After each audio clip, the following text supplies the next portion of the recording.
င်္ဂုတ္တရနိကေမှာလာရှိတဲ့လိဆွေကုမာရကသုတ်တံကိုပြည်သူချစ်သောခေါင်းဆောင်များခေါင်းစည်းဖြင့်ဟောကြားမှာဖြစ်ပါတယ်ဒီတရားဟာမြတ်စွာဘုရားကိုယ်တော်တိုင်ဟောကြားတော်မူခဲ့တဲ့သုတ်တံကိုအခြေခံပြီးတော့ဟောတာဖြစ်လို့မြတ်စွာဘုရားရဲ့ဆုံးမတရားတွေသာလျှင်ဖြစ်တယ်မြတ်စွာဘုရားရဲ့တရားတော်တွေကိုကိုယ်ဝေယဘာသာတစ်ခုအနေနဲ့မသားမထားကြပဲနဲ့လိုက်နာကျင့်သုံးပွဲရှောင်းပွဲဆောင်ပွဲတွေကိုဖော်ပြထားတဲ့အဆုံးအမတွေတရားဒေသနာတော်တွေအဖြစ်လေးလံသင်ယူပြီးမသားလိုက်နာကြမယ်တရားတော်တွေအဖြစ်မသားဖို့လိုအပ်တယ်ပေါ့လောကမှာဘာသာတရားတွေမြောက်များစွာရှိတဲ့ထဲမှာရှုံးကြည့်ပြီးကိုယ်ွယ်ရဆူတောင်းရအဖြစ်သာဘာသာတရားတွေဟာအများအပြားယတ္တိနေကြတော့လေဘုရားမြတ်စွာဘုရားဟောတော်မူခဲ့တဲ့တရားတော်တွေကတော့ရှုံးကြည့်ဖို့ကိုယ်ွယ်ဖို့ဆိုရတဲ့သိယူမှန်သားလိုက်နာပြီးတော့ဘဝတိုးတက်ရေးသန္တရာကလွတ်မြောက်ရေးဆင်းရဲဒုက္ခအဆုံးသတ်ရေးဆိုတာတွေကိုကျင့်ဆောင်အားထုတ်နိုင်မှာဖြစ်လို့တကယ်ပညာရလို့ပြောရမှာပညာရဆိုတဲ့နေရာမှာ2မျိုးရှိတယ်လောကမှာယုတ်ထုပစ္စည်းတွေထုတ်လုပ်သုံးစွဲတဲ့ပညာရက1မျိုးလူတွေရဲ့ရင်ထဲနှလုံးထဲမှာရှိတဲ့စိတ်နေသဘောထားတွေမြည်သူမြည်ပုံစိတ်ထားရမယ်မြည်သူမြည်ပုံကျင့်ကြံကြုတ်ကိုအထောက်ရမယ်လို့ညွှန်ကြားတဲ့အတိုင်းစိတ်နှလုံးကိုငြိမ်းချမ်းအောင်ဆောင်ရွက်ပေးနိုင်တဲ့စိတ်ပိုင်းဆိုင်ရာအဆုံးအမတရားတော်တွေလို့နှစ်ပိုင်းရှိတဲ့ထဲမှာမြတ်စွာဘုရားရဲ့ဆုံးမတွေဟာစိတ်ကိုဗဟိုပြုပြီးတော့ဆုံးမတာဖြစ်လို့လူတိုင်းဟာစိတ်နှလုံးအေးချမ်းစွာငြိမ်းချမ်းစွာနဲ့မိမိတို့ဘဝယတ္တိမှုကြိုးစားအထောက်ရတိုးတက်ကြီးပွားရေးအတွက်ကြိုးစားအထောက်လူတိုင်းဟာအလေးနဲ့ထားစဉ်းစားကြည့်လို့ရှင်လူတွေရဲ့ရင်ထဲမှာရှိတဲ့စိတ်ဟာအမှန်တမ်းအရေးကြီးတယ်ဆိုတာတတိပြုပြီးကြမှာပါဗမာစကားမှာလည်းပဲစိတ်ပြုတ်ကိုနုစိတ်ထောင်းကိုခြေဆိုတာလို့အဆိုတွေရှိထားတဲ့အတိုင်းပဲစိတ်ဓာတ်ခွန်အားဟာအမှန်တမ်းအရေးကြီးတယ်စိတ်ဓာတ်ခွန်အားကိုစနစ်တကျတိုးပွားစေနိုင်တဲ့အဆုံးအမတရားကတော့မြတ်စွာဘုရားရဲ့အဆုံးအမတရားသာလည်းဖြစ်တယ်စိတ်ပိုင်းဆိုင်ရာဖွံ့ဖြိုးတိုးတက်လာပြီဆိုလို့ရှိရင်ရုပ်ပိုင်းဆိုင်ရာလည်းဖွံ့ဖြိုးတိုးတက်နိုင်တယ်စိတ်ပိုင်းဆိုင်ရာကဖွံ့ဖြိုးတိုးတက်မှုမရှိဘဲနဲ့ရုပ်ပိုင်းဆိုင်ရာတစ်ခုတည်းသာတိုးတက်နေမယ်ဆိုလို့ရှိရင်လူတွေဟာစိတ်ချမ်းသာကိုယ်ချမ်းသာမှုနဲ့ငြိမ်းချမ်းတဲ့ဘဝကိုရရှိကြမှာမဟုတ်ချီးပွားလေးစိတ်သောကတွေများလေးစိတ်ထက်ကြမှုတွေနဲ့ကြုံတွေ့ပြီးတော့ငြိမ်းချမ်းမှုကလက်လွတ်ဆုံးရှုံးသွားနိုင်တာဖြစ်တယ်။ဒါကြောင့်မို့မြတ်စွာဘုရားဟောတဲ့ mind center teaching လို့စိတ်ကိုဗဟိုပြုပြီးတော့ဆုံးမတဲ့တရားဟာရုပ်ပိုင်းဆိုင်ရာတိုးတက်မှုစိတ်ပိုင်းဆိုင်ရာတိုးတက်မှုနှစ်ခုလုံးတွင်အဓိကကြတာစိတ်ပိုင်းဆိုင်ရာတိုးတက်မှုဖြစ်တယ်ဆိုတာမှန်ကန်သောခံယူချက်နဲ့ခံယူထားဖို့လိုအပ်တယ်ပေါ့စိတ်နဲ့ပတ်သက်ပြီးမြတ်စွာဘုရားဟောထားတာတွေရှိတယ်မနောပုပ္ပင်ကမထမသဘောဝတရားတွေလောကလူတွေကြုံတွေ့နေရတဲ့အရာတွေခတ်သိမ်းကိုစိတ်ကဥဆောင်နေတယ်လို့ဆိုတယ်ကောင်းတာလည်းစိတ်ကဥဆောင်တာပဲမကောင်းတာလည်းစိတ်ကဥဆောင်သွားတာပဲ အဲ့ဒီဥဆောင်တဲ့စိတ်ကိုပြုပြင်ထိန်းသိမ်းနိုင်မယ်အကောင်းဆုံးဖြစ်အောင်ကြိုးစားနိုင်မယ်ဆိုရင်အကောင်းဆုံးတိုးတက်မှုကိုရရှိမှာဆိုတာမြေကြီးလက်ခံမလွယ်ဘူးပေါ့ဒါကြောင့်မို့ပြည်သူချစ်သောကောင်းဆောင်များလို့မြတ်စွာဘုရားသုံးခဲ့တဲ့စကားလုံးလေးနဲ့အနိကဆုံးအနုကမ္ပိတပြည်သူတွေမေတ္တာတက်ရောက်ပြီးတော့အားလုံးရဲ့မေတ္တာကိုရရှိတဲ့ကောင်းဆောင်ဆိုတဲ့အတိတ်ပဲနဲ့ဒီတရားကိုဟောကြားမှာဖြစ်တယ်အဲ့တော့လေးဆွေကုမာရကတုတ်တန်ကိုစတင်ပြီးတော့ဟောကြားရအောင်နားကြရအောင်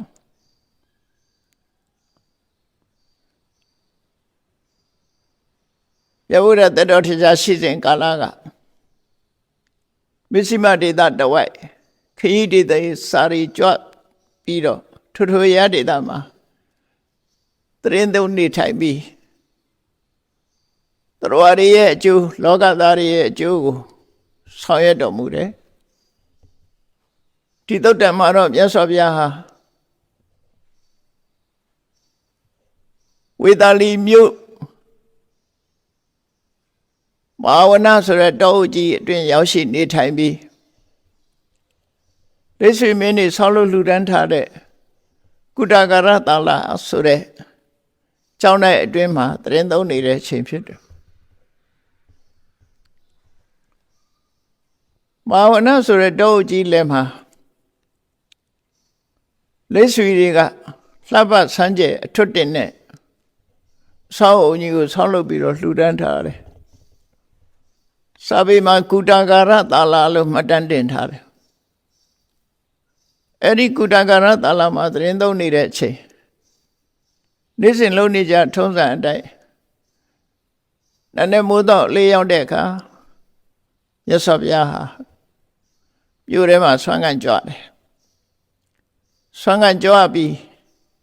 မိမိလုံလောက်ရုံရရှိတဲ့အခါမှာဆွမ်းမဖုံးပေးပြီးကျောင်းတော်ကိုပြန်လာခဲ့တယ်နေပိုင်းရောက်တဲ့အခါကျတော့ကုတကာရတာလာကျောင်းထဲမှာမနေပဲနဲ့မဟာဝနဆိုတဲ့တောအုပ်ကြီးတဲ့ကိုမြတ်စွာဘုရားဝင်ရောက်ပြီးအရေးအဝါဒကောင်းတဲ့သစ်ပင်တစ်ပင်အောက်မှာနေထိုင်တယ်မြတ်စွာဘုရားဘဝဟာအမတမထူးခြားတယ်မွေးဖွားတဲ့အခါမှာလည်းပဲသစ်ပင်အောက်မှာမွေးဖွားခဲ့တာတရားကျင့်တဲ့အခါမှာလည်းသစ်ပင်အောက်ကျင့်ပြီးတရားဓုတရားမြတ်ရတဲ့အခါမှာလည်းပဲသစ်ပင်အောက်မှာရတာဖြစ်တယ်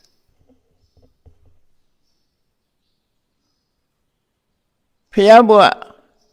45နှစ်တာကာလပတ်လုံးမှာလည်းပဲထို့သစ်ပင်အောက်တွေတောရိပ်တွေမှာတရင်သုံးနေထိုင်တာကပြားပြီးပြိဋိဘဆန်တဲ့အခါမှာလည်းပဲကုသနာရပြည်မန္လမင်းတို့ရဲ့အင်ဂျင်ဥယျာဉ်သစ်ပင်အောက်မှာပဲပြိဋိဘဆန်တယ်လို့သူပြော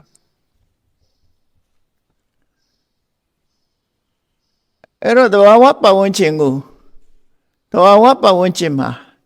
နေထိုင်ပြီးတော့မြတ်စွာဘုရားရဲ့ဘဝလောကသားတွေရဲ့အကျိုးဆောင်ရွက်တော်မူခဲ့တာဖြစ်တယ်ခုလည်းပဲဆွမ်းခံဖုံးပေးပြီးတဲ့အခါမှာအဆောင်ဦးထဲမှာတရင်မသုံးမဲ့နဲ့မဟာဝနတောအုပ်ကြီးတွေဝင်ပြီးတော့တစ်တပင်အောက်မှာတရင်သုံးနေထိုင်တယ်အဲ့ဒီချိန်မှာဝေသာလီမြို့တဲကလိတ်ဆွေမင်းသားတွေဟာလူငယ်လူရွယ်တွေမဟာဝနဆိုတဲ့တောအုပ်ဘက်ကိုထွက်လာကြတယ်မဟာဝနဆိုတဲ့တောအုပ်ကြီးကလည်း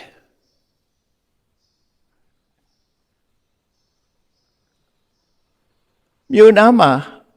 အတော်ကြီးတဲ့တောအုပ်ကြီးဖြစ်တယ်မဟာသမယသုတ်ဟောတဲ့ကပိလဝနာကမဟာဝနဆိုတဲ့တောအုပ်ကတခုအခုဝေသာလီနားမှာရှိတဲ့မဟာဝနဆိုတဲ့တောအုပ်ကြတခုသူ့အလိုလေးပေါက်ပြီးတော့စိုက်ပျိုးထားတာမဟုတ်တဲ့တဘာဝတော်ကြီးကိုထိမ့်သိမ့်ပြီးတော့ထားတယ်အဲ့ထက်မဲ့မြို့ရဲရတဲ့ကနေပြီးထွက်လာပြီးတောထဲမှာဝင်ရောက်ပြီး ကြည်ကြရှုကြလေးလာကြတာလောက်ကြတယ်ပေါ့နော်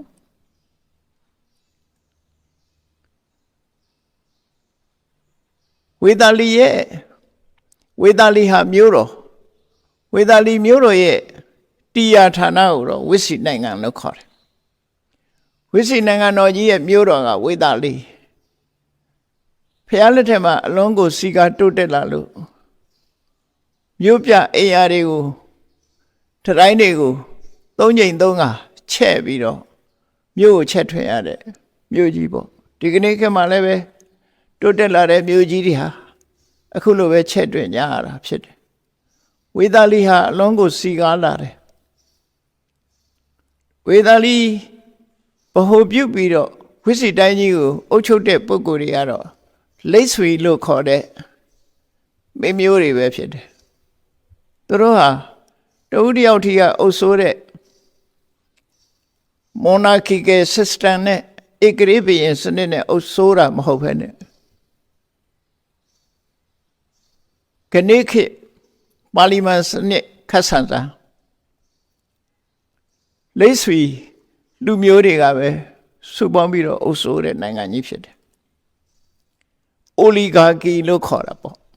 ။အဲ့ဒီ oligarchy system နဲ့လူမျိုးတစ်မျိုးပါတီတစ်ခုကနေပြီးတော့တိုင်းပြည်ကိုအုပ်စိုးတယ်။ဝေသာလီပြည်မှာလိတ်ဆွေတိုင်းပြည်ကိုအုပ်ချုပ်တဲ့လိတ်ဆွေမင်းတွေဟာ9900ယောက်ရှိတယ်လို့ဆိုတာဒါသူတို့မင်းသားတွေပေါ့နော်သူတို့နေထိုင်တဲ့အဆောက်အုံနန်းတော်ပြန်သက်ကြီးတွေကလည်း9909ခုဥယျာဉ်ဗိမာန်တွေကလည်း9909ခုရေရင်းရေကန်စသည်ကလည်း9909ခုဆိုလိတ်ဆွေတို့ရဲ့လှပတဲ့အဆောက်အဦတွေဥယျာဉ်ဗိမာန်တွေနဲ့ပဲဝေသာလီမြို့ကြီးဟာအလွန်ကိုခမ်းနားတိုင်းမြိုက်ပြီးတော့နေတယ်။တမန်ပြည်သူတွေလည်းများစွာရှိတော့အဲ့လိုဝေသာလီပြည်ဟာတိုးတက်စီကားပြီးတော့နေတယ်။လိတ်ဆွေတွေကြောင့်တိုးတက်စီကားတယ်လို့ဒီလိုပြောအောင်။အဲ့ဒီလိတ်ဆွေတွေဟာထိုခေတ်ကအမြဲတမ်းကြိုးစားကြတယ်။သမိုင်းကြောင်းလေးကိုနည်းငယ်ဆက်ပြီးတော့ပြောရမယ်ဆိုလို့ရှိရင်ထိုခေတ်ကတိုင်းပြည်အုပ်စိုးတဲ့ဘုရင်မင်းတရားတွေဟာသူတို့ရဲ့သားတွေကိုတက္ကသိုလ်ပြည်ဒိဋ္ဌပါမောက္ခဆရာကြီးစီပညာသင်လွှတ်ကြတယ်ကာတိကောသလတိုင်းကိုအုပ်စိုးတဲ့မဟာကောသလဘုရင်ကြီးကသူ့ရဲ့သားတော်ပသိဏရိမင်းသားကို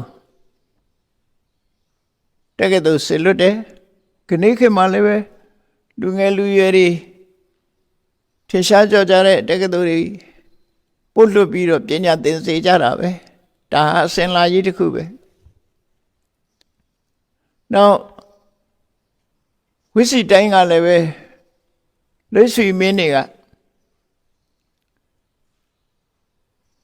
သူတို့ထဲကရွေးနှုတ်ပြီးတော့မဟာလိဆိုတဲ့လိတ်ဆွေမင်းသားကိုတက္ကသိုလ်ပညာသင်ဖို့ဆေလွတ်တယ်ကုသီနာရတိုင်းပြည်လေးကမန္လမင်းသားဖန္ဒူလာကိုလည်းပဲသူ့ရဲ့ဖာခပီးတော်တွေကတက္ကသိုလ်ဆေလွတ်တယ်အဲ့ဒီမင်းသား3ယောက်ဟာတက္ကသိုလ်မြို့ကြီးအရောက်မြို့တကားကခိတ္တခဏအပန်းဖြေတဲ့တဲခုတ်ကန်လေးမှာဆုံစည်းမိကြတယ်ဆုံစည်းမိတော့တကယ်ချင်းဖြစ်သွားကြပြီပညာအတူသင်ကြတဲ့ရှင်းနေတဲ့မိတ်ဆွေတွေဖြစ်သွားကြတယ်လို့ဆိုပညာတက်လို့ပြန်လာတဲ့အခါမှာပသိဏရိမင်းသားကကောသလရဲ့ဘုရင်တာဝတိမြို့မှာရှင်ဘုရင်ဖြစ်တင်မြောက်ချင်းခံရတယ်မဟာလိဆိုတဲ့လိတ်ဆွေမင်းသားကပြန်ရောက်တဲ့အခါမှာအတတ်ပညာတွေပြလို့ ကြိုးစားပန်းစားသူပညာရက်တွေကိုပြတဲ့အခါမှာမတော်တဆမျက်စိထိကြိုက်ပြီးမျက်စိပြတ်သွားရှာတယ်အဲ့တော့လေးဆွေတွေကသူ့ရဲ့ပညာအရေးချင်းကိုလေးစားသောအဖြစ်မျက်စိပြတ်သွားတော့လည်းပဲတနေ့မှာဒီအခွန်ငွေပေါ့ခုခေတ်ပေတိုးဂိတ်တွေလို့ပေါ့ဝေသာလီမြို့ကြီးအဝင်ထွက်လုပ်တဲ့ပုံကိုယ်တွေကုန်တဲ့ပွဲစားတွေကဝင်နေထွက်တဲ့ပုံကိုယ်တွေကပတ်စံပေးရအဲ့တနေ့ကိုအခွန်ငွေ3 သိန်းရတဲ့တကားကိုသူ့ကိုပိုင်ပေးထားပြီးလေးဆွေမင်းသားတွေကိုပညာသင်ပေးဖို့သူတက်လာတဲ့တတ်ပညာကိုပညာသင်ပေးဖို့သူ့ကိုတောင်းပေးထားတယ်မျက်စိမကောင်းတော့လဲတိုင်းကျိုးပြည်ကျိုးကိုသူဆောင်ရွက်နိုင်တယ်လို့သူဆိုတယ်ကုသိနာရာကမန္လမင်းသားဗန္ဓုလကတော့ပြန်လာတဲ့အခါမှာသူကဓာဆွမ်းပြတယ်အတတ်ပညာနဲ့သူ့အတတ်ပညာရဲ့အစွမ်းကိုပြတာတယ်ပေါ့အဲ့ဒီလိုပြတာတဲ့အခါမှာဝါအလုံး60ပါတဲ့ဝါအစီပေါင်း60တန်းပြီးတော့ထောင်ထားပြီးသူကခုံပြန်ပြီးတော့အဲ့ဒီဝါတွေကိုဓာဆွမ်းပြပြီးတော့ခုတ်ဖြတ်ပြတာအဲ့သူတို့လက်ထက်ကလည်းပဲစွန့်ရည်တတိတွေအမတန်မှထက်ကြတယ်ပေါ့အဲ့ဒီမှာသူ့ရဲ့ပြပွဲမှာမလိုလားတဲ့ပုဂ္ဂိုလ်တွေကလူဆိုတာကောင်းတဲ့လူရှိတယ်လို့မကောင်းတဲ့လူလည်းရှိတာသူ့ကိုမလိုလားတဲ့ပုဂ္ဂိုလ်တွေကဗန္ဓုလပညာသင်ပြန်လာလို့ဓာဆွမ်းပြတော့မယ်ဆိုတဲ့အခါအဲ့ဝါးတွေထဲမှာမသိအောင်တိတ်တဆိတ်တန်ချောင်းတွေထည့်ထားတယ်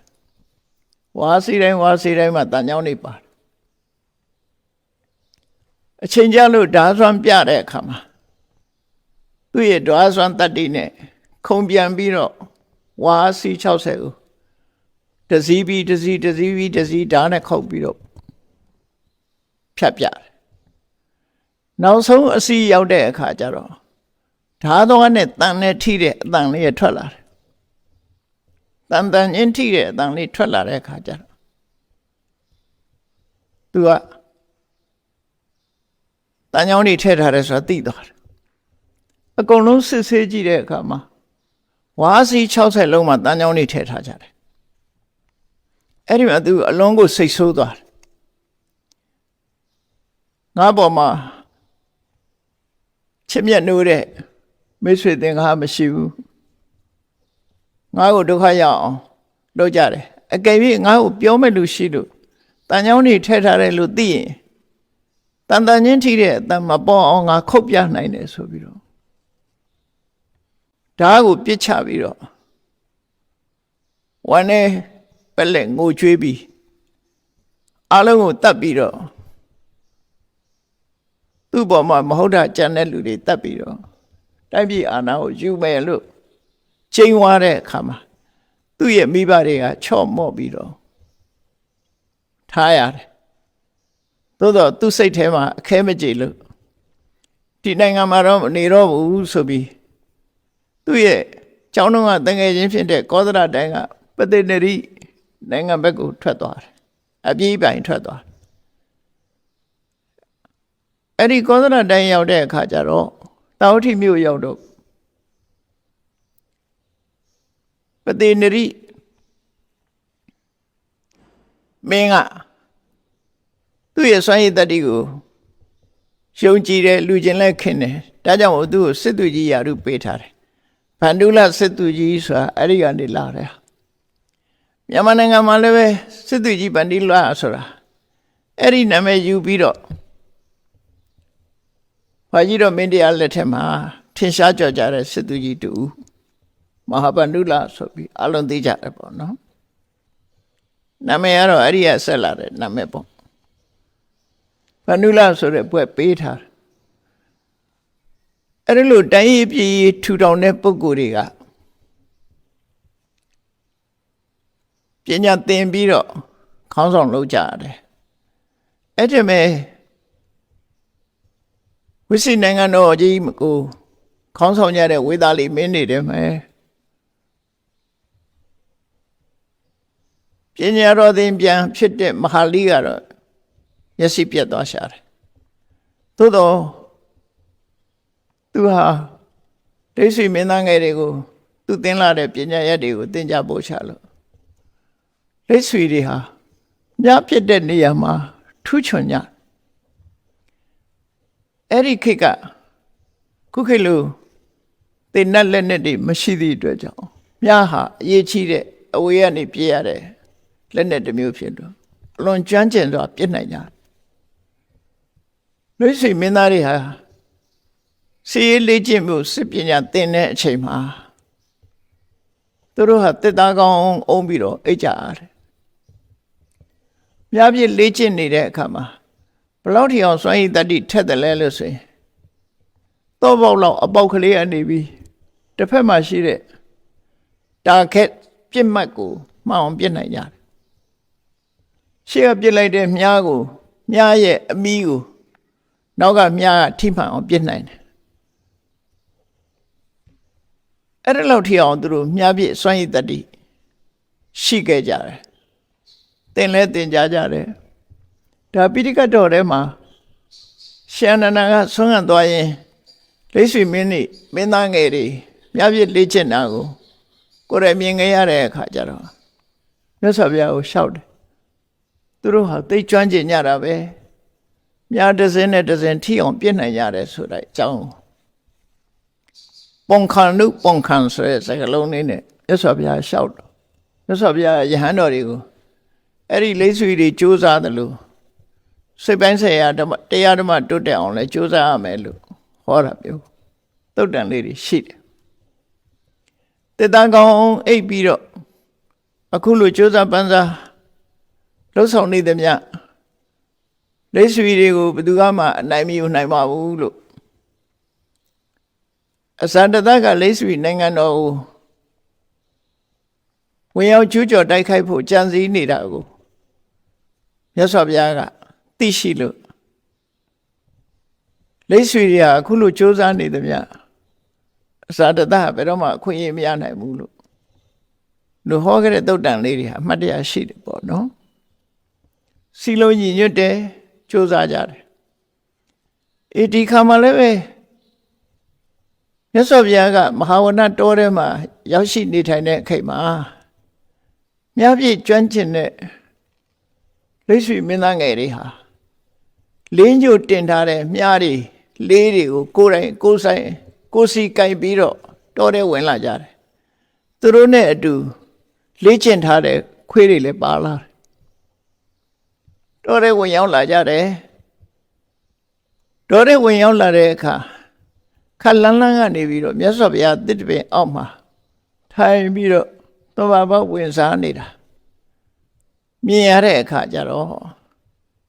ဒီလိဆွေမင်းသားငယ်လေးတွေကလူငယ်လူရွယ်တွေကသူတို့လက်ထဲမှာကိုင်းလာတဲ့လေးတွေအလုံးကိုချခွေးတွေကိုတနေ့မောင်းလွှတ်ပြီးမြတ်စွာဘုရားအနိနာတိုးတိုးတိတ်တိတ်သွားကြပြီးတော့ဘုရားကိုလက်ဦးချီပြီးတော့ညိတ်သက်စွာထိုင်နေကြတယ်အဲ့ဒီလိုနေတဲ့မြင်ကွင်းကိုလိဆွေခေါင်းဆောင်တဦးဖြစ်တဲ့မဟာနာမဆိုတဲ့လိဆွေကတွေ့တယ်တွေ့လာတော့ဝမ်းသာအားရသူလည်းမြတ်စွာဘုရားနာကိုသွားပြီးတော့ဘုရားရှိမှသူ့နှုတ်ကနေပြီးတော့ဥဒန်းကျလိုက်တာပါတော့ဆိုဘဝိတ္တန္တိဝိစီဘဝိတ္တန္တိဝိစီဘုရားနာမှာဝိစီနိုင်ငံတော်ကြီးတော့ကြီးပွားအောင်မှာပဲဝိစီနိုင်ငံတော်ကြီးကတော့ကြီးပွားအောင်မှာပဲလို့အတန်ထုတ်ပြီးတော့ပြောလိုက်တဲ့အခါမှာမြတ်စွာဘုရားကသူ့ကိုမေးခွန်းမေးလိုက်တယ်ဒါကနေစထားတယ်ဒီသုတ်တံမှာနော်မေးခွန်းမေးလိုက်တယ်မဟာနာမဘာဖြစ်လို့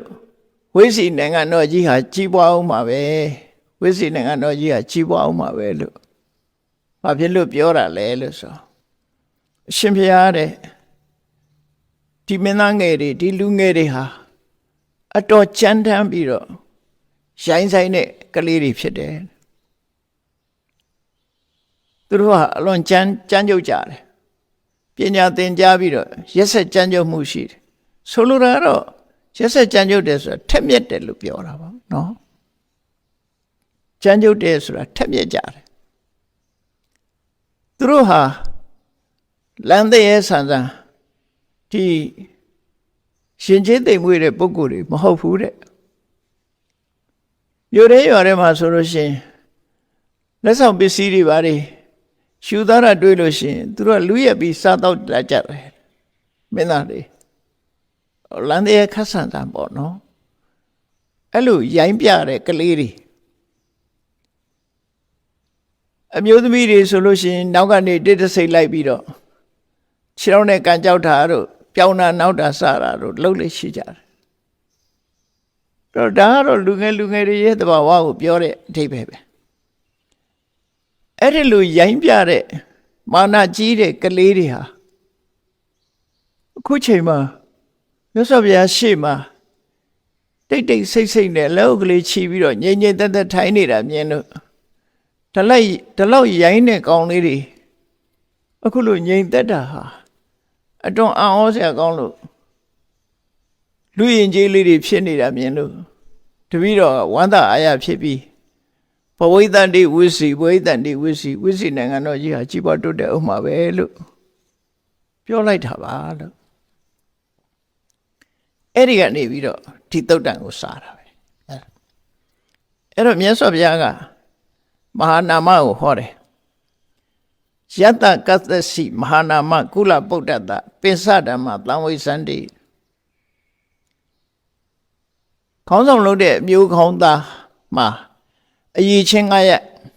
ရှိမယ်ဆိုရင်ကြီးပွားတိုးတက်နိုင်တယ်အရေးချင်း9ရက်ရှိရမယ်တဲ့ခေါင်းဆောင်ဆိုသည်မှာမြတ်စွာဘုရားကခေါင်းဆောင်တွေကိုဖော်ပြထားတယ်အဲ့ဒီမှာယတိဝရိညောခတ္တယတမௌဒဝသိတ္တတဖိသိက်သွန်းပြီးတော့တိုင်းပြည်ကဘယင်မြောက်ထားတဲ့ဘယင်ပဲဖြစ်စေမင်းမြောက်ထားတဲ့ဘယင်ပဲဖြစ်စေဘယင်ဟာလည်းတိုင်းပြည်ရဲ့ခေါင်းဆောင်ဖြစ်တယ်ဒါထိုခေတ်ကအုပ်စိုးတဲ့စနစ်တွေကအမျိုးစုံရှိတယ်ပေါ့ယတိဝရဋ္ဌိကတပိတ္တနိကတပိဋိကတမိဘရဲ့အမွေရမိဘရဲ့အမွေခံဒီမျိုးစားအဖြစ်ရှာလို့ရတဲ့ပုဂ္ဂိုလ်ပဲဖြစ်စေဒါလည်းကောင်းဆောင်တစ်ခုပဲသေနာယသေနာပဋိကတစစ်တပ်ကိုခေါင်းဆောင်တဲ့စစ်သူကြီးပဲဖြစ်စေသေနာပဋိစစ်သူကြီးပဲဖြစ်ပါစေယတိဝါကာမခာမနိကတမြို့ရွာတွေကိုအုပ်ချုပ်ရတဲ့မြို့တကြီးရွာတကြီးပဲဖြစ်ပါစေယတိဝါပုဂခာမနိကတအသင်းဖွဲ့တွေကိုအုပ်စိုးတဲ့အသင်းကောင်းဆောင်ပဲဖြစ်စေခဏတော့ဥက္ကဋ္ဌလို့ခေါ်တဲ့ဟာတွေပေါ့နော်ခေါင်းဆောင်ပဲဖြစ်ပါစေနောက်ဆုံးရှေဝပနာကုလိတုပစ္စေကဓိပစ္ဆံကာရဏတိတယ်လူတွေရဲ့အတိုင်းဝိုင်းထဲမှာအကြီးကဲရာထူးပေးပြီးတင်မြောက်ထားတဲ့ပုဂ္ဂိုလ်တွေဘယ်ပုဂ္ဂိုလ်ပဲဖြစ်ဖြစ်ခေါင်းဆောင်ဆိုတာဟာအသင်းဖွဲ့ခေါင်းဆောင်ဟာလည်းခေါင်းဆောင်ပဲတိုင်းပြည်ခေါင်းဆောင်တာလည်းခေါင်းဆောင်ပဲစစ်တပ်ခေါင်းဆောင်တာလည်းခေါင်းဆောင်ပဲနော်မြို့တစ်ခုရွာတစ်ခုမြို့ရွာခေါင်းဆောင်တာလည်းခေါင်းဆောင်ပဲတိုင်းပြည်လုံးခေါင်းဆောင်တာလည်းခေါင်းဆောင်အဲ့ဒီခေါင်းဆောင်မှန်သမျှလို့သူတို့ဆိုလို့တယ်အဲ့ဒီခေါင်းဆောင်တွေဟာပြည်သူချစ်သောခေါင်းဆောင်ဖြစ်ရမယ်လို့ဆိုလို့တယ်အရေးကြီးတာဒါစိတ်ပိုင်းဆိုင်ရာကိုအဓိကထားဟောတာနော်အလို့လျောက်ကပြည်သူကချစ်မှာမဟုတ်ဘူးသူတို့ရဲ့လှုပ်ဆောင်တဲ့ချက်တွေပေါ်မှာမူတည်ပြီးတော့ပြည်သူကချစ်တဲ့ခေါင်းဆောင်ဖြစ်လာအလုံးအဖွဲ့အစည်းခေါင်းဆောင်ဆိုအဖွဲ့အစည်းကစစ်တပ်ခေါင်းဆောင်ဆိုရင်စစ်တပ်ကမျိုးပြခေါင်းဆောင်ဆိုရင်မျိုးပြတူတူကပါတီခေါင်းဆောင်ဆိုရင်ပါတီဝင်တွေကဆိုလိုတာအလုံးကကျင့်တဲ့နှစ်သက်တဲ့ပုဂ္ဂိုလ်မျိုးမျက်နှိုးတဲ့ပုဂ္ဂိုလ်မျိုးဖြစ်အောင်ကြိုးစားရမယ်ဒီလိုဆိုလိုတယ်မြတ်စွာဘုရား အဲ့တော့မြတ်စွာဘုရားရဲ့အဆုံးအမတွေကမေတ္တာသက်ဝင်ချစ်ခင်မှစီလုံးမှုဆိုတဲ့မေတ္တာနှောင်ကြိုးနဲ့တဲမှပို့ပြီးတော့ခိုင်ပါတယ်အချင်းချင်းမေတ္တာသက်ရောက်ပြီးတော့လုပ်ငန်းကိစ္စတွေအောင်မြင်အောင်ဆောင်ရွက်နိုင်မှုအတွက်စိတ်ဓာတ်ဟာဘလောက်အရေးကြီးတယ်လို့စိတ်ဝမ်းကွဲနေတဲ့အဖွဲ့အစည်းတရားဟာဘာပြောအလေးနဲ့ထားမှာမဟုတ်ဘူးတုံးနဲ့တူမေတ္တာသက်ရောက်နေပြီဆိုရင်ပြောသမျှဟာခြေနှံအားရဝယ်ဖြစ်ပြီးတော့အလုံးလက်ခံကြမှာဖြစ်တယ်ဒါကြောင့်မို့လို့လူတွေရဲ့အဖွဲ့အစည်းမှာမေတ္တာဟာအရေးကြီးဆုံးပဲလို့တုံးနဲ့တူလက်တွဲဖို့ညီညွတ်ဖို့စီလုံးဖို့ဆိုတာမေတ္တာမပါဘဲနဲ့မဖြစ်နိုင်ဘူးဘယ်ကိစ္စမှာပဲဖြစ်ဖြစ်သွေးကွဲနေတယ်ဆိုတာမေတ္တာတူနဲ့တူစိတ်ဓာတ်ချင်းမတိုက်ဆိုင်တာကိုပြောတာဟိုလိုအေးသွေးပြီးသွေးအိုသွေးကွဲတာပြောတာမဟုတ်ဘူးသွေးကွဲတယ်ဆိုတာစိတ်ဓာတ်ချင်းမတိုက်ဆိုင်တာတွေကိုပြောတာအဲ့တော့အားလုံးဟာစိတ်ဓာတ်တွေညီညွတ်နေရမယ်လို့ဆိုလိုတယ်အဲ့ဒါမှအဓိကဘာလို့ကြီးပွားတိုးတက်နိုင်တယ်အောင်မြင်နိုင်တယ်လို့ဒီသုတ္တန်ကိုဟောတာမြတ်စွာဘုရားအဲ့တော့မြတ်စွာဘုရားဟောတဲ့ဒီအလုံးရဲ့မေတ္တာကိုရအောင်ယူတဲ့ဤလေးဒီမှာမြတ်စွာဘုရားဟောပြတာအချက်၅ချက်ပဲပြောထားတယ်ဒါကတော့နမူနာတစ်ခုအနေနဲ့သင်္ကန်းစာတစ်ခုအနေနဲ့ပြောတာကိုယ်နဲ့ကိုယ်ပတ်ဝန်းကျင်ခေတ်ကာလအလျောက်ပတ်ဝန်းကျင်တွေကိုချက်ထွင်စဉ်းစားပြီးတော့အခြေခံကြတာကိုမှတ်ယူကြအောင်မှာဖြစ်တယ်ဒီသုတ္တမဟောထားတာကနံပါတ်1အဲ့ဒီခေါင်းဆောင်မှာအရေးတယူရှိရမယ်မိဘတွေကိုဒီခေါင်းဆောင်လုပ်တဲ့ပုဂ္ဂိုလ်ဟာတလေးတစားထောက်ပံ့နေမြတ်မြတ်နုံနုပြုစုတယ်ဆိုတာမျိုးရှိရမယ်ဒါသူကိုယ်တိုင်ကမေတ္တာပေါ်မိဘအပေါ်မှာမေတ္တာထားမှုကိုပြောတာ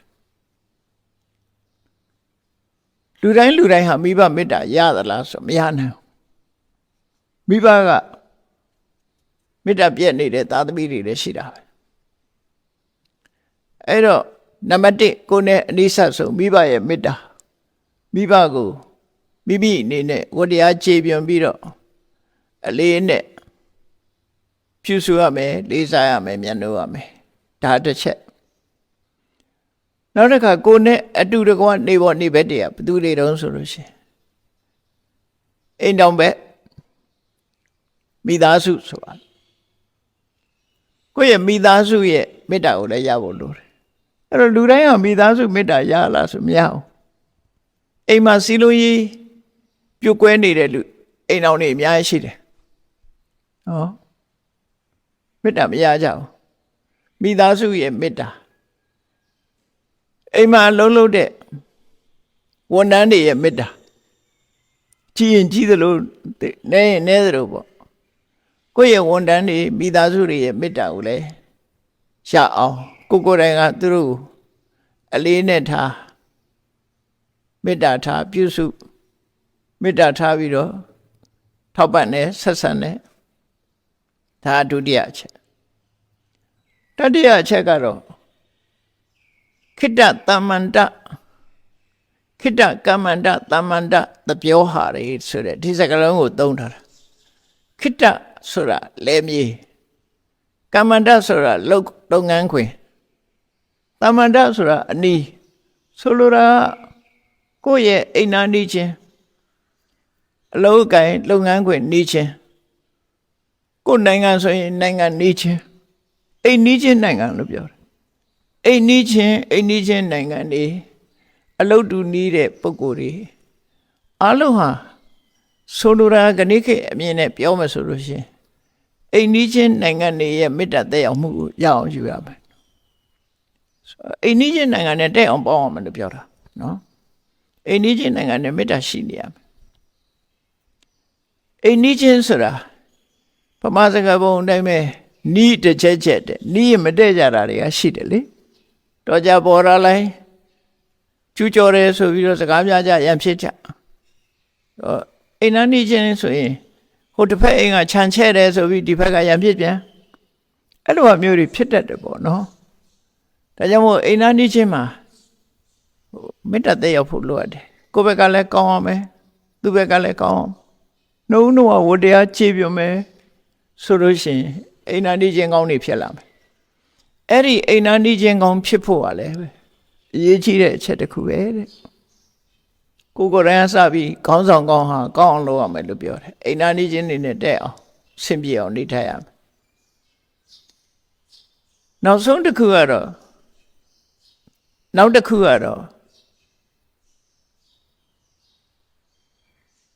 ဓလေ့ထုံးတမ်းစဉ်လာ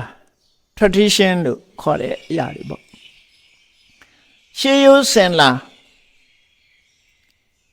လူတွေကအများသောအားဖြင့်နတ်ကိုးကွယ်တဲ့အဆင့်ကလာခဲ့ကြတာတွေများတယ်အဲ့တော့ရှေးရိုးစဉ်လာပူဇော်ပွဲကိုခံယူတဲ့နတ်တွေရှိကြတယ်မြန်မာပြည်မှာလည်းဆိုရင်အိမ်တွေမှာအုံသီးဆွဲကြတယ်ပူဇော်မှုလေးတွေလုပ်ကြတယ်ပေါ့ဒါနတ်ပူဇော်တာဟာနတ်ကိုးကွယ်တာနဲ့မဆိုင်ဘူးเนาะ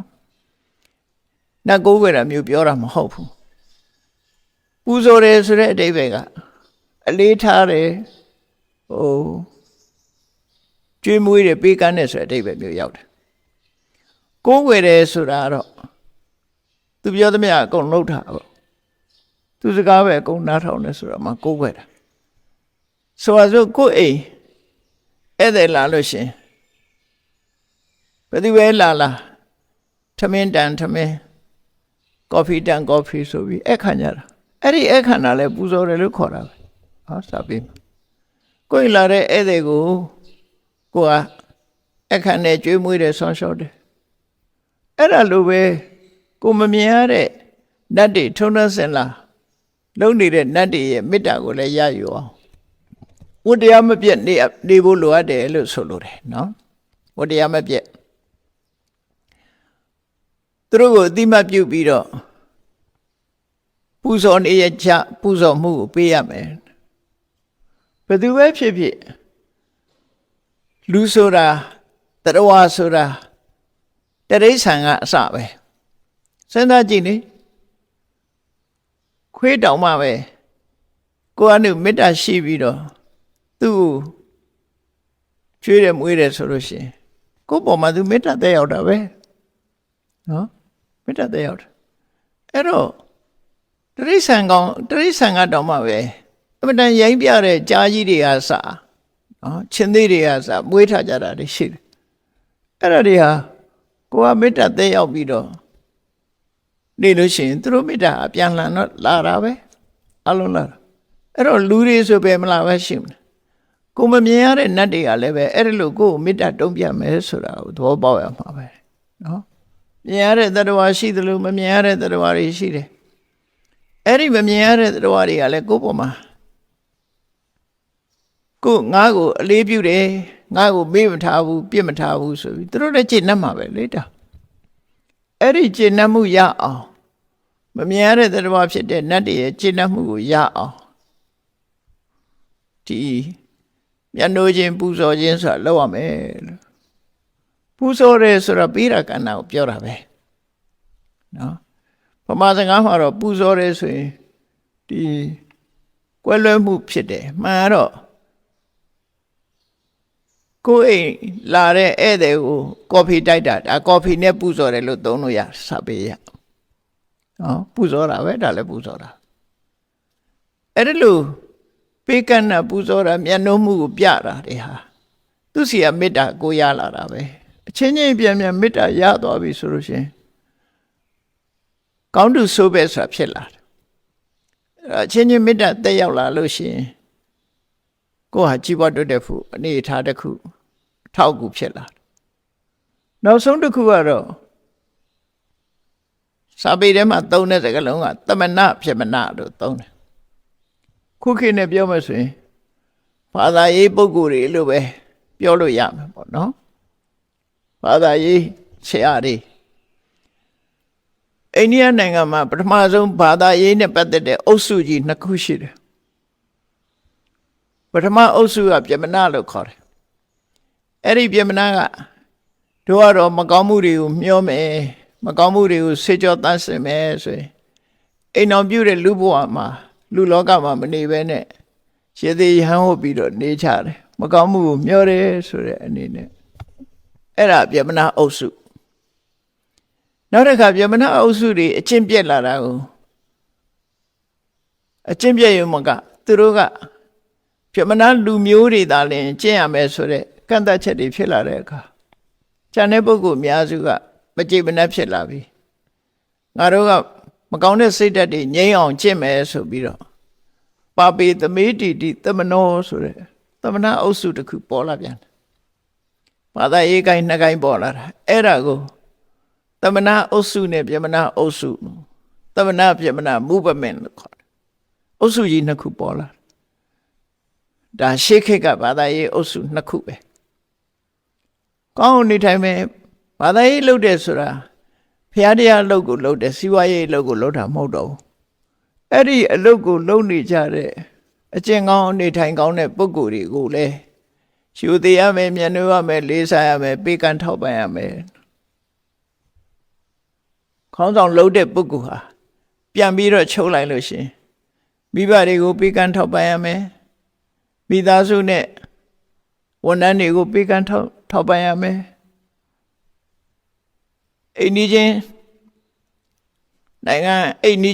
တွေအိမ်နီးချင်းအရက်တွေအားလုံးကိုတတ်နိုင်သမျှပေးကမ်းထောက်ပံ့ရမယ်တတိတစားဆက်ဆံရမယ်မမြင်ရတဲ့နတ်တွေကိုလည်းပေးကမ်းထောက်ပံ့ပြီးတော့လုံနေကြထုံတန်းစင်လာမဖြစ်လုပ်ရမယ်ဘာသာရေးပုဂ္ဂိုလ်တွေကိုလည်းပဲပေးကမ်းထောက်ပံ့ပြီးတော့အလေးအမြတ်ပြုရမယ်လို့အဲ့ဒီအချက်၅ချက်နဲ့ပြည့်စုံတဲ့ခေါင်းဆောင်ဟာချီးပွားတိုးတက်မှာပဲလို့ဒီသုတ်တံကိုမြတ်စွာဘုရားဟောတာယတ္တကတ္တစီမဟာနာမကုလဗုဒ္ဓတပစ္စဓမ္မာဘယ်ခေါင်းဆောင်မျိုးပဲဖြစ်ဖြစ်ဘယ်အဖွဲ့အစည်းရဲ့ခေါင်းဆောင်ပဲဖြစ်ဖြစ်တိုင်းပြည်ခေါင်းဆောင်ပဲဖြစ်စေပါတီခေါင်းဆောင်ပဲဖြစ်စေစစ်တပ်ခေါင်းဆောင်ပဲဖြစ်စေကုမ္ပဏီခေါင်းဆောင်ပဲဖြစ်စေအသင်းအဖွဲ့ခေါင်းဆောင်ပဲဖြစ်စေရပ်ကွက်ထဲမှာကနေခေပရဟိတခေါင်းဆောင်ပဲဖြစ်စေအဲ့ဒီလိုခေါင်းဆောင်နေဟာအခုလို့အလွှာအသီးသီးကမေတ္တာတွေရထားလို့ရှင်အဲ့ဒီအလွှာအသီးသီးကသူ့ကိုကောင်းတဲ့စိတ်နဲ့အမြဲတမ်းဆုတောင်းနေကြမှာဖြစ်တယ်တဲ့ဘယ်လိုဆုတောင်းကြစိရန်ဇီဝသက်ရှိပါစေဒီကမာယုံပါလေဟိအသက်ကိုရှေးစွာထိမ့်သိမ့်နိုင်ပါစေဆိုတာကျမ်းမာပါစေသက်ရှိပါစေကျမ်းမာပါစေလို့သူ့ပေါ်မှာဒီမေတ္တာစိတ်တွေရောက်နေကြတယ်လို့ဆိုတယ်အခြေခံအပြင်အလုံးရဲ့မေတ္တာကိုရတော့အလုံးကသူ့ကိုကောင်းတဲ့ဆုတွေတောင်းကြတယ်ကောင်းတဲ့ဆုတွေတောင်းပြီးအသက်ရှိပါစေကျမ်းမာပါစေလို့အလုံးရဲ့မေတ္တာကိုရရှိထားတယ်လို့ဆိုအဲ့ဒီအလုံးရဲ့မေတ္တာကိုရရှိတဲ့ခေါင်းဆောင်တူပြည်သူချစ်သောခေါင်းဆောင်လို့ဆိုလို့တယ်ပေါ့အဲ့တော့အလုံးရဲ့မေတ္တာကိုရတယ်ဆိုတာရာခိုင်နှုန်း 100% တရားရာခိုင်နှုန်းမေတ္တာရတဲ့လူလောကမှာရှိသလားဆိုမရှိနိုင်မြတ်စွာဘုရားတောင်မှ 100% မရဘူးသို့တော့ကိုယ့်ဘက်ကမေတ္တာမပြတ်ဖို့ဟာအရေးကြီးဆုံးပဲကိုယ့်ဘက်ကမေတ္တာမပြတ်ဘူးဆိုလို့ရှိရင်ကိုယ့်ဘက်က 100% ဖြစ်ပေမယ်နောက်ဘက်တခြားဘက်က 100% ဖြစ်ချင်မှဖြစ်မယ်ကိုယ့်ဘက်ကတော့ဖြစ်အောင်ကြိုးစားလို့ရတယ်သူများဘက်ကတော့ကိုကြိုးစားလို့မရနိုင်ဘူးကုန်လုံးဖះတော့မရဘူးလို့ဆိုသို့တော့ကိုယ့်ကိုတရားနဲ့အညီအလုံးရဲ့ချစ်နှက်မှုကိုရအောင်တရားမျှတမှုနဲ့ဆောင်ရွက်ရမယ်လို့ဆိုတာဒီသုတ်တန်ရဲ့အထီးကတော့စိတ်ပိုင်းဆိုင်ရာမဟာနာမကိုဟောတာမဟာနာမဆိုတဲ့လက်ဆွေကောင်းဆောင်တစ်ယောက်ပေါ့သူကမဟာနာမဆိုတာတာဂွေမင်းထဲမှာလည်းဒီနာမည်ရှိတယ်လက်ဆွေမင်းထဲမှာလည်းပဲဒီနာမည်ရှိတယ်ဒီတာမန်တထေးတကြွယ်ထဲမှာလည်းပဲဒီနာမည်ရရှိတယ်နာမည်တူတွေပေါ့ အခုကလေးဆွေတဲ့တဲကခေါင်းဆောင်တယောက်ဖြစ်တဲ့မဟာနာမကိုဒီရည်ချင်း9ရက်နဲ့ပြည့်စုံပြီဆိုရင်ကြီးပွားတိုးတက်မှာပဲဘယ်တော့မှမဆုံးယုံနိုင်ဘူးလို့မြတ်စွာဘုရားကလေးဆွေကုမာရကသုတ်တံကိုဟောတာအဲ့ဒီသုတ်တံဟာသင်္ကန်းစာယူပြီးတော့လိုက်နာကျင့်သုံးရမယ်သုတ်တံလေးတစ်ခုပဲလူဆိုတာအဓိကနံပါတ်1မေတ္တာရမှအလုံးရဲ့မေတ္တာရရှိပြီဆိုလို့ရှင်လုပ်ငန်းကိုင်တာတွေပို့လို့အဆင်ပြေလာပြီးတော့ကြီးပွားတိုးတက်မှုဖြစ်လာနိုင်တယ်အဲ့တော့ကြီးပွားတိုးတက်မှုကြတော့လှုပ်ဆောင်မှုနဲ့ဆိုင်သွားတယ်ဒါစိတ်ပိုင်းဆိုင်ရာညီညွတ်ရေးမေတ္တာခိုင်မာရေးအတွက်ဒီအချက်ကိုမြတ်စွာဘုရားအဓိကဟောတာဟောပြီးတော့ခေါင်းဆောင်ဖြစ်လာလို့ရှိရင်ရှိရမယ့်အရေးချင်းတွေရှိတယ်ဘုရားဟောကြားတဲ့အဆုံးအမတွေထဲမှာခေါင်းဆောင်တွေရဲ့အရေးချင်းတွေဆိုတာရှင်းရှင်းလင်းလင်းဖော်ပြထားတာရှိတယ်ပေါ့နော်ဥပမာမဲ့ဒီနာယကကုံ6ပါးတို့ခမဇာဂရိယုဋ္ဌာဏတံဝိပါကောတရေခဏခုခေတ်တော့နာယကလူကြီးတွေဆိုအကြံပေးတဲ့ရောက်သွားဥက္ကဋ္ဌဆိုမှဥက္ကဋ္ဌရဲ့အရေးချင်းလို့ပဲပြောမှာနော်ဥက္ကဋ္ဌတွေခေါင်းဆောင်တွေရဲ့အရေးချင်းဟာဒီ6မျိုးသူတို့တတိထားပြီးတော့လှုပ်ဆောင်မှုလုပ်တယ်နံပါတ်1ကဘာတော့ဆိုသိခံစိတ်ရှိရမယ်သိခံတယ်ဆိုတာဟာတက္ကနဲ့ရှိစိတ်ဆိုးတာတို့အာနာပြတာတို့မလုပ်ဖို့အရေးကြီးတယ်နော်ရသောအဖြစ်ခေါင်းဆောင်ဖြစ်သွားလို့ရှိရင်ငါတကောကောလာတတ်တယ်သိခံစိတ်ကယောနေလာတတ်တယ်အောက်လူတွေရဲ့အမှားကိုသိမခံနိုင်တာလေဒါသိခံစိတ်မရှိတာလို့ပြောတယ်တစုံတစ်ယောက်ကကိုယ်ဝေဖန်လာရင်လည်းမခံနိုင်တာဝေဖန်တာလည်းခံနိုင်ရမယ်စိတ်ဆိုးစရာကြုံလာရင်လည်းပဲသိခံနိုင်ရမယ်ကိုယ်တိုက်ရိုက်ဆဲလာရင်ခုခေတ်ဆိုဆဲတဲ့လူက Facebook ကလည်းဆဲတာပဲလေကိုရှိမဆဲရင်လည်းဘေးကနေဆဲတာတည်းရှိတယ်ဘာပဲဆဲဒါကိုသိခံနေဆိုတဲ့အဓိပ္ပာယ်ကပြန်ပြီးတော့တုံ့ပြန်မနေဘူးသူကြိုက်တာပြောပါစေနေလိုက်တဲ့သဘောပဲနော်ကိုကဒီအတွက်စိတ်ထဲမှာအနှောင့်အယှက်မဖြစ်အောင်နေတာကိုသိခံတယ်လို့ခေါ်တယ်စိတ်ထဲကတေးမှတ်ပြီးတော့တကွေးကြတွေ့မယ်ဆိုရင်တေးမှတ်လို့ရှိရင်ဒါသိခံတာမဟုတ်ဘူးသိခံတယ်ဆိုတာဘာမှမှတ်သားပြီးတော့မထားပဲနဲ့ပြောသမျှတွေကိုအောင်ဤထားပြီးတော့ကိုလုံးတင်တာကိုဆက်လက်လုပ်တယ်အဲ့ဒါကိုခမာလို့သိခံတယ်လို့ခေါ်တာဇာဂရိယဆိုတာခေါင်းဆောင်လုပ်တဲ့ပုဂ္ဂိုလ်ဟာနိုးကြတက်ကြွမှုရှိရမယ်နိုးကြတက်ကြွမှုဆိုတာခေါင်းဆောင်ဟာအမြဲတမ်းအလန့်ဖြစ်နေရမယ်သူများတဲ့ခက်ရှိပြေးတဲ့အမြင်တွေတို့ဘာတွေတို့ရှိနေဘူးလိုအပ်တယ်ပေါ့နော်အမြဲတမ်းခေါင်းဆောင်ဟာတက်ကြွနေရမယ်ဥဋ္ဌာဏလုံလဝိရိယရှိရမယ်သူများတဲ့2ဆ3ဆကြီးမားတဲ့လုံလဝိရိယတံဝိပါကကိုတယောက်တည်းမသုံးဆွဲပဲနဲ့မျှဝေပေးတတ်တဲ့ပုဂ္ဂိုလ်မျိုးရှိကိုအကြောင်းနဲ့မကြည့်ပဲနဲ့သူများအကျိုးပါကြည့်ရမယ်လို့ဆိုလို့အားလုံးကိုမျှတတဲ့အကျိုးကြည့်ရတရားဆိုတာခေါင်းဆောင်ဆိုတာနောက်လိုက်တဲ့ပုဂ္ဂိုလ်တွေပေါ်မှာမေတ္တာထားရမယ်အကျဉ်းနာထားရမယ်မေတ္တာဆိုတာသူ့ကိုကောင်းစားစေချင်တာမေတ္တာအကျဉ်းနာဆိုတာကရုဏာတရားထားတာအဲ့တော့ဒီနေရာမှာတရားလို့တင်ပြောလိုက်တော့မေတ္တာကရုဏာကိုအဓိကထားတာမုဒိတာပွားဖို့လည်းပဲအရေးကြီးတယ်လို့ပြောတခါတရံခေါင်းဆောင်အရေးချင်းနဲ့နောက်လိုက်အရေးချင်းကကောင်းလာလို့ရှင်အိတ်တာဖြစ်တတ်ပြန်တယ်ဂျက်လက်စီဖြစ်လာအဲ့ဒါမျိုးမဖြစ်ဖို့လေလိုတယ်ခေါင်းဆောင်ဟာအိတ်ခဏလုပ်ငန်းကိုင်တာနဲ့ပတ်သက်ပြီးတော့အမြဲမပြတ်စစ်ဆေးကြည့်ရှုနေရမယ်လို့ဆိုလိုတယ်အဲ့ဒါခေါင်းဆောင်နာယကဥက္ကဋ္ဌတို့ပြည့်စုံရမယ့်အရေးချင်းတွေဒါမှကြီးပွားတိုးတက်မှုခုနကအခြေခံကအလုံးရဲ့မေတ္တာရပြီရတဲ့အခါမှာဒီအချက်တွေကိုလိုက်နာမယ်လို့သူတို့ဆိုလိုတယ်နော်ဒါတွေလိုက်နာဖို့လိုအပ်တယ်နောက်တစ်ခါစီယုံရည်နဲ့ပတ်သက်လာလို့ရှိရင်မြတ်စွာဘုရားဟောထားတဲ့သင်္ဃဝတ္ထုတရား၄ပါးဆိုတာရှိတယ် သင်္ဃာဆိုတာစုစည်းတာချီးမြှောက်တာတစ်ဖက်သားရဲ့ဒီတစ်ဖက်သားကိုချီးမြှောက်ပြီးစီယုံပေးတဲ့မှန်ကန်တဲ့စီယုံမှုလို့ဒီလိုဆိုနိုင်တာပေါ့အဲ့ဒီသင်္ဃာဝတ္ထုတရား၄ပါးဆိုတာအလုံးမှာတိတ်အရေးကြီးတယ်မိသားစုဒီမိသားစုဆိုရဲအစားပြီးတော့ဒါအစည်းအရုံးလေးတစ်ခုပဲအဖွဲ့အစည်းအသေးလေးပဲမိသားစုဆိုတာပင်မအဖွဲ့အစည်းလေးပဲနောက်တငယ်ချင်းပေါင်းသိဒီလိုဖွဲ့စည်းထားတဲ့အဖွဲ့အစည်းမှမဟုတ်တငယ်ချင်းဆိုရင်တငယ်ချင်းနှစ်ယောက်ရဲ့ချားမှဒီစီယုံရေးရှိရဒီစီယုံမရှိရင်ဒီတငယ်ချင်းဟာအခုတွဲတော့ကြကွဲဒီလိုဖြစ်နိုင်တယ်အိမ်တော်ဘက်ကလည်းတူတူပဲသင်္ဃဝတ္ထုတရား၄ပါးနဲ့ပြည့်စုံ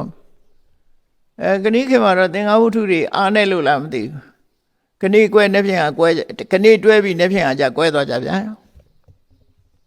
တော့အခြေခံဒီလုံလောက်မှုမရှိတာလို့ဆိုအောင်လူဆိုတာတူတဲ့နေတာမဟုတ်ဘူးပတ်ဝန်းကျင်နဲ့နေကြတာဖြစ်တယ်ဒါကြောင့်မလို့ပတ်ဝန်းကျင်နဲ့နေလာလို့ရှိရင်စီယုံရေးတရားသင်္ဃာဝတ္ထုတရား၄ပါးကိုယ်တိုင်ကမမေ့မသုံးကြိုးစားအထောက်ဖို့လိုရတယ်နံပါတ်၁ကပါတော့ဆိုရင်ဒါနပေးမှုကမ်းမှုဟာကောင်းတဲ့စီယုံရေးတစ်ခုပဲ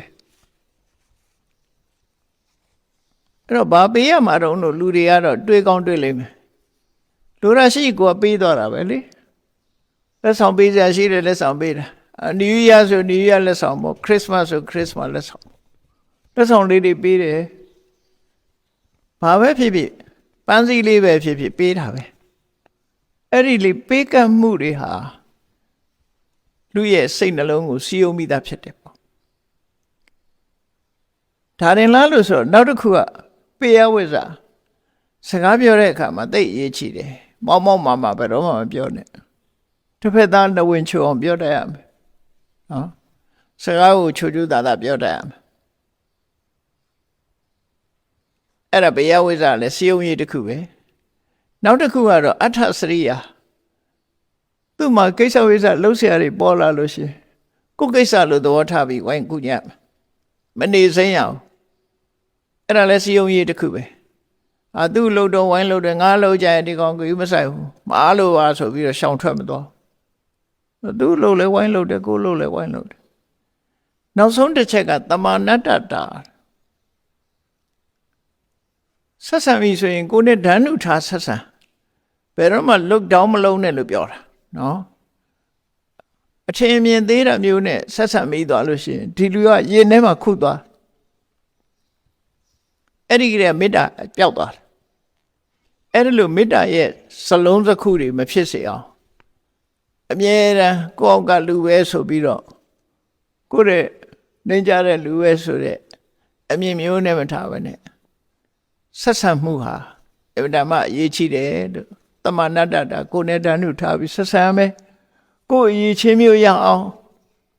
လုပ်ပေးရမယ်ဆိုလိုတာကိုယ်နဲ့ဓာတ်တူအနေထားမျိုးရောက်လာတည်ထီအောင်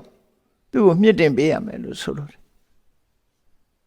အဲ့ဒီသင်္ဃာဝတ္ထုတရား၄ပါးတိုင်းလိုက်နာကျင့်သုံးမယ်ဆိုလို့ရှိရင်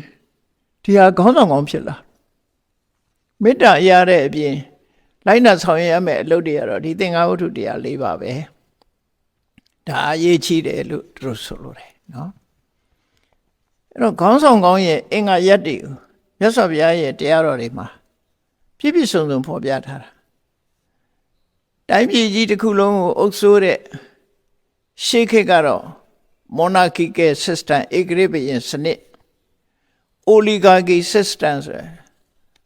တပါတီတလူမျိုးတစ်ခုကနေအုပ်စိုးတဲ့စနစ်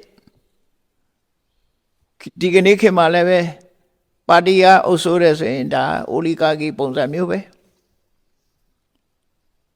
ဘယ်ဟာနဲ့ပဲအုပ်စိုးဘယ်စနစ်နဲ့ပဲအုပ်ချုပ်ဒီရည်ချင်းတွေဒီလောရမယ့်ကိစ္စတွေကတော့ထူးထူးပဲသင်္ဃာဝတ္ထုတရား၄ပါးလိုက်ပြီးတော့စီယုံရေးရှိနေဖို့အမှန်တမ်းလိုအပ်တယ်အဲ့ဒါရှိနေမှခုနက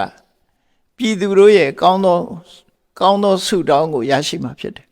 သက်ရှိပါစေကျမ်းမာပါစေအားလုံးကကျေနပ်နေကြတယ်ဝိုင်းပြီးတော့ဆူတောင်းတာခံရတယ်ဆိုတဲ့အနေအထားမျိုးရောက်အောင်အဲ့ဒီကြမှာကြီးပွားတိုးတက်နိုင်တယ်လို့ပြောတာမင်းကျင့်တရား10ပါးဆိုတာငါတို့ကမင်းမှမဟုတ်တာကျင့်စရာမလိုဘူးလို့မအောင်မေ့လေးနဲ့နော်မင်းဆိုတာစနစ်အရာမင်းကိုဗဟိုပြုပြောတာကိုယ့်အိမ်မှာကိုယ်ကလည်းမင်းဖြစ်နေမှာကိုယ့်အိမ်မှာကိုကြီးခဲ့ဆိုကိုမင်းမယ်ကိုယ်ဖွဲ့စည်းမှာကိုကြီးခဲ့ဆိုရင်ကိုမင်းမယ်အဲ့ဒီခေါင်းဆောင်လုပ်တဲ့ပုဂ္ဂိုလ်ဟာရာဇဓမ္မလို့ခေါ်တဲ့မင်းကြီးတရားတွေတဲ့ကိုလုံးရမယ်အလုပ်တွေဒါလုံးရမှာဒါငါတို့ကမင်းမှမဟုတ်တာဒါလိုက်ဆက်မလို့ဘူးလို့ဒီလိုသွားပြီးတော့အမြင်မဆောင်နဲ့နော်ခေါင်းဆောင်ခေါင်းဆိုတာဒါလုံးရမယ်နံပါတ်1ကဌာနပေးတာကမ်းတာဟာဒီအချင်းချင်းပေးကမ်းမှုလေးတွေကအလွန်အောင်မြင်တဲ့အရာတွေပဲဖြစ်တယ်နိုင်ငံတနိုင်ငံပဲကြည့်လေလူမျိုးတွေမကြည့်နဲ့ကိုယ်အချင်းချင်းတွေမကြည့်နဲ့ဟိုနိုင်ငံကနေကိုယ်နိုင်ငံကိုထောက်ပံ့တယ်ဆိုအဲ့နိုင်ငံကထောက်ပံ့တဲ့နိုင်ငံမျက်နှာရတာပဲလေရတယ်မေတ္တာရှိတယ်သူဆိုရင်စီးပွားရေးလုပ်ခွင့်နေလွယ်လွယ်ကူပေးတာဒါနပဲအဲ့ဒါကိုယ်နိုင်ငံအတွက်ထောက်ပံ့တဲ့ကူညီတယ်အဲ့ဒါလိုပဲလူရဲ့စိတ်ဓာတ်ကိုလိုအပ်နေတာကိုကူညီမှုဆိုတဲ့ဒါနဟာလူတိုင်းအတွက်လိုအပ်တဲ့အရာဖြစ်တယ်ဒါနလေးတစ်ခုနဲ့ပြီးလာလို့ဆိုမပြီးဘူးလိုအပ်ချက်တွေရှိတယ်ကိုချင်းတရားကောင်းမှုလိုတယ်သီလပြိဿာကဒီစွန့်လွတ်အနိနာခံမှုတွေရှိရမယ်ဣဇဝရိုးသားမှုဒါတော့တော်တော်အရေးကြီးတဲ့လူရဲ့ဂုဏ်သိက္ခာပဲမယုံမသားလုံးလို့ခံလိုက်ရတဲ့လူဟာဒီပုဂ္ဂိုလ်တစ်သလုံးဆက်ဆံမှာမဟုတ်တော့ဘူးနော်ဣဇဝရိုးသားဖြောင့်မတ်ရမယ်မတ္တဝနုညံ့တယ်ဆိုတာဟိုပြောညံ့တာနဲ့သွားမရောနဲ့နုညံ့တာဆိုတာမာနခက်ထမှုဒေါသခက်ထမှုမရှိတာကိုပြောတာနော်နုညံ့တယ်ဆိုတာပြောညံ့တာမဟုတ်ဘူးစိတ်ဓာတ်ပြောညံ့တဲ့လူကတော့အသုံးမဝင်ဘူးအဲ့ဒီနေရာမှာနုညံ့တယ်ဆိုတာပြောဆိုဆက်ဆံမာနတွေနဲ့မာနကြည့်ပြီးတော့ခက်ထန်တဲ့ဟာပြောလို့ဆိုလို့ဆွေးနွေးလို့မရတာမျိုးကအဲ့ဒါခက်ထန်သူလို့ခေါ်တယ်ပြောလို့ဆိုလို့ရှင်းပြလို့လက်ခံတဲ့ပုဂ္ဂိုလ်တွေဒါမတ္တဝလို့ခေါ်တယ်နုညံ့မှုနော်နုညံ့မှုပျော့ပြောင်းမှုပြည့်ပြည့်မှုရှိရမယ်လူဟာလာမပြောနဲ့ငါပြောတဲ့အတိုင်းနားမထောင်ခြင်းမှုဆိုပြီးတော့လူခက်ထမျိုးတွေမလုပ်ရဘူးလို့ဆိုလို့တယ်ပြည်လည်မှုရှိရမယ်မတ္တဝတပဆိုတာကိုယ်တိုင်းကိုကဒီချိုးချိုးချမ်းချမ်းနေထိုင်ပြီးတော့စမ်းပြအဖြစ်နေထိုင်နိုင်ရမယ်အကောဓာဆိုထိတ်ကနေရှိဒေါသထွက်တာမျိုးမလုပ်အောင်ဒေါသမထွက်ရအောင်မွေဟောက်တယ်လို့မထိလိုက်နဲ့ထိလိုက်ရင်ပြင်းထောင်ပေါက်မယ်ကိုက်မယ်ဆိုတဲ့ပုံစံမျိုးအဲ့လိုမျိုးမဖြစ်เสียဘူးတဲ့ရှူတိုင်းမလုပ်ရဘူးလို့ဆိုလို့တယ်ကိုဒေါသကိုပြင်းမထွက်เสียအောင်အဝိဟိန္ဒဘယ်သူကမှညှဉ်းပန်းနှိပ်စက်တဲ့အလုပ်မျိုးမလုပ်ရဘူးခန္တီသူများဆဲတာပဲဖြစ်စေအတင်းပြောတာပဲဖြစ်စေအလုံးဟာအောက်ဤသိခံနိုင်ရမယ်အဝိရောဒနာကိုချင်းချင်းထဲမှာဆန့်ကျင်ဘက်တွေမလုပ်ရဘူးမဆန့်ကျင်အောင်နေထိုင်ရမယ်ဆိုဒါမင်းကျင့်တရား10ပါးလို့ခေါ်တယ်မင်းနေသာကျင့်ရမှာမို့မင်းကျင့်တရားပြောတာမဟုတ်ဘူးခေါင်းဆောင်ကောင်းတွေကျင့်တဲ့အကျင့်မျိုးပဲခေါင်းဆောင်မှန်သမျှဒီအခြေအနေတွေကိုကျင့်ကြံကြိုးကိုအထောက်နိုင်လို့ရှိရင်ပြည်သူချစ်သောခေါင်းဆောင်ဖြစ်မှာသိချတယ်ပေါ့ဒါကြောင့်မို့မြတ်စွာဘုရားဟောတဲ့လက်ဆွေကုမာရကသုတ်တံမှာခေါင်းဆောင်ကောင်းဖြစ်အောင်လုပ်ရတယ်ဆိုဘာကြောင့်ခေါင်းဆောင်ကအရေးကြီးနေတာလဲခေါင်းဆောင်ရဲ့နောက်လိုက်ရဲ့နှစ်ခုရှိတယ်မြတ်စွာဘုရားဟောတဲ့တရားတော်ကိုအခြေပြုပြီးတော့မြန်မာနိုင်ငံမှာပြောလေးဆိုလေးရှိတယ်ရေးသားထားလေးရှိတယ်ဆုံးမစကားတွေရှိတယ်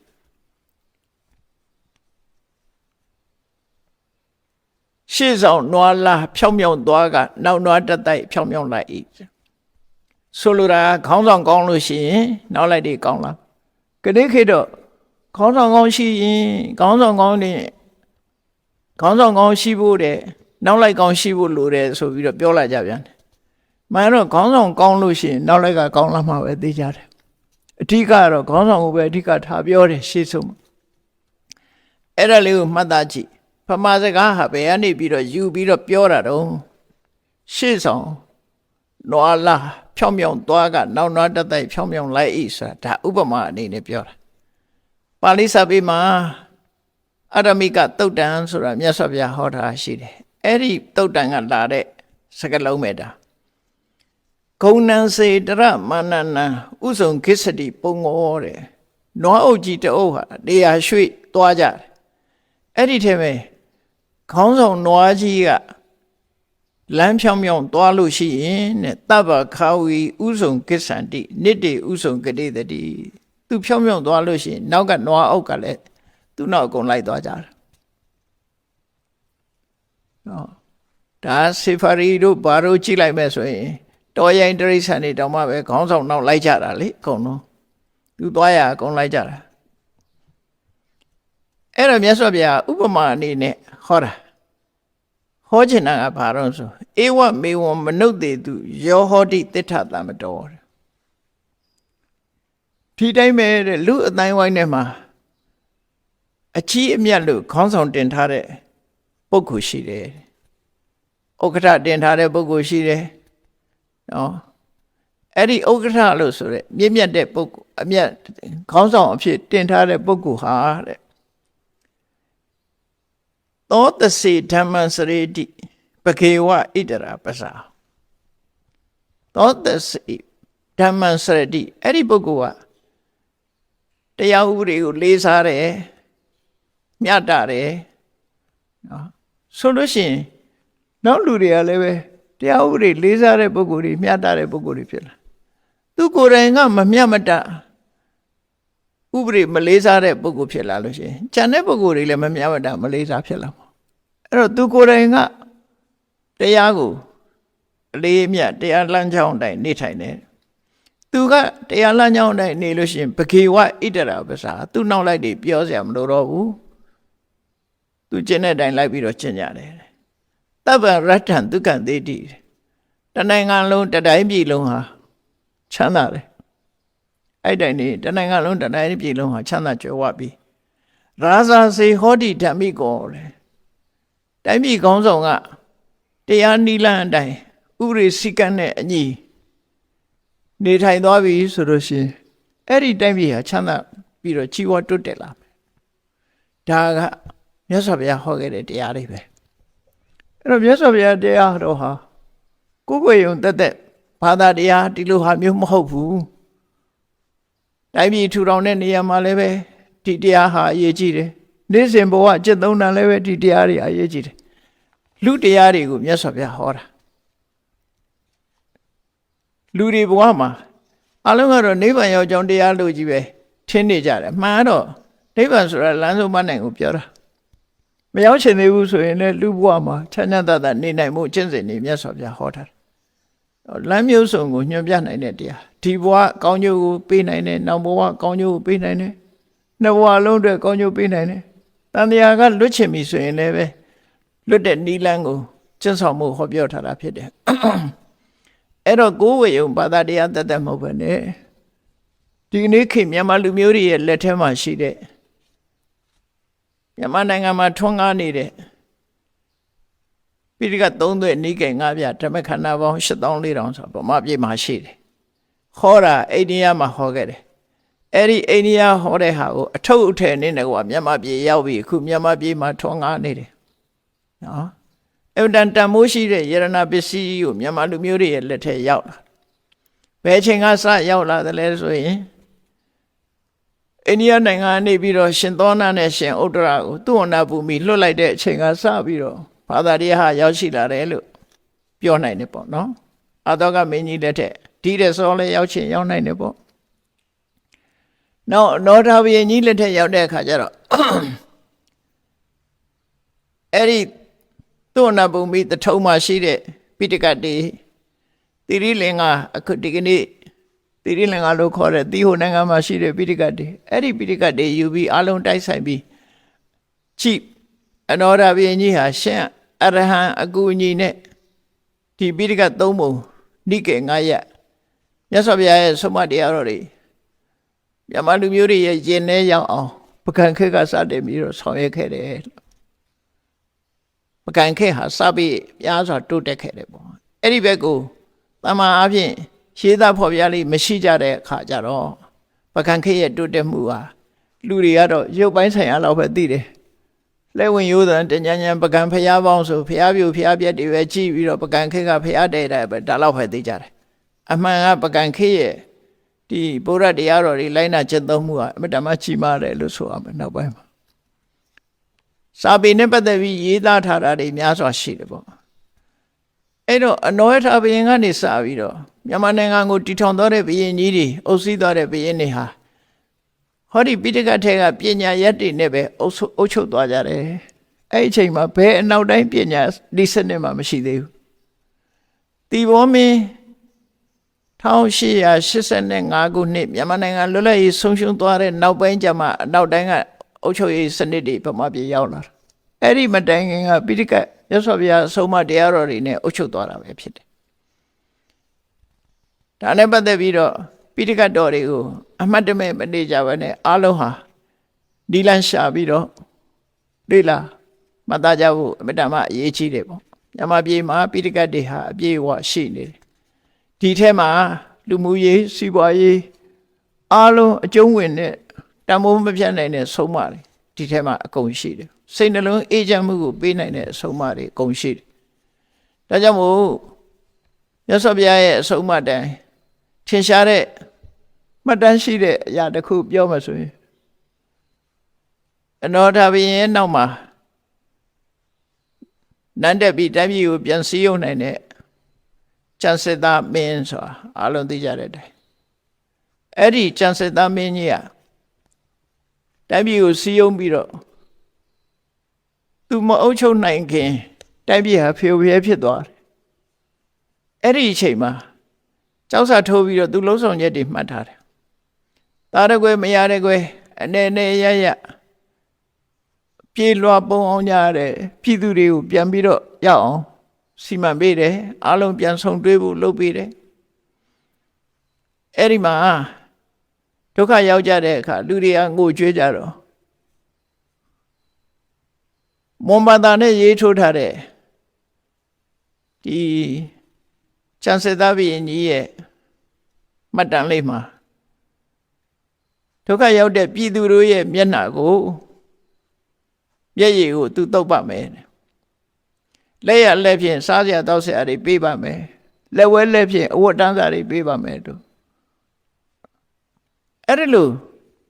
မြတ်စွာဘုရားဟောထားတဲ့အကျဉ်းတရားအတိုင်းမေတ္တာရအောင်သူပြန်လုပ်ပြီးနိုင်ငံတော်ကြီးကိုပြန်ပြီးတော့စီယုံခဲ့တာဖြစ်တယ်ဗမာသမိုင်းကိုတည်တည်ချာချာလေ့လာဖတ်ရှုကြည့်တဲ့အခါနောက်ဆုံးမှလည်းပဲအလောင်းဘုရားဟာသူအာဏာရယူခြင်းဟာသာသနာတော်ကိုတမိုးထားပြီးတော့သာသနာကိုပြုစုခြင်းလို့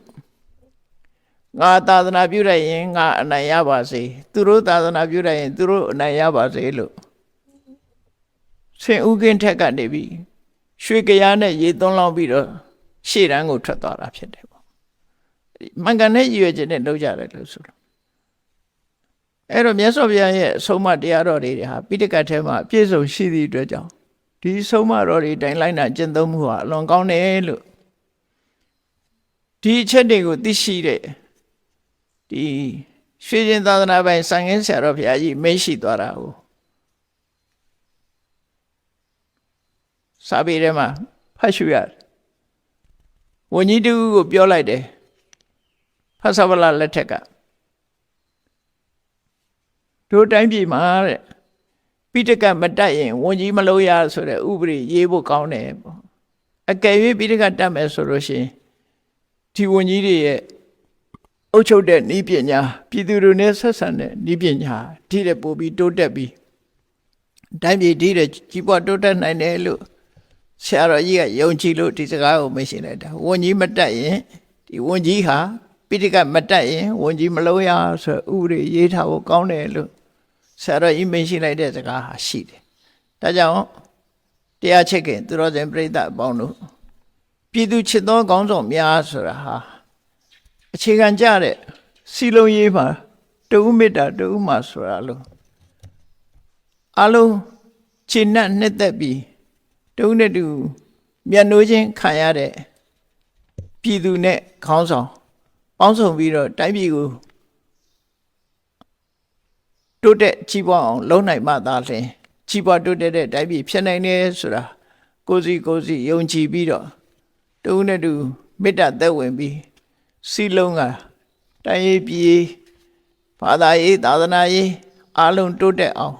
ကြိုးစားဆောင်ရွက်နိုင်ကြပါစေကုန်သတည်း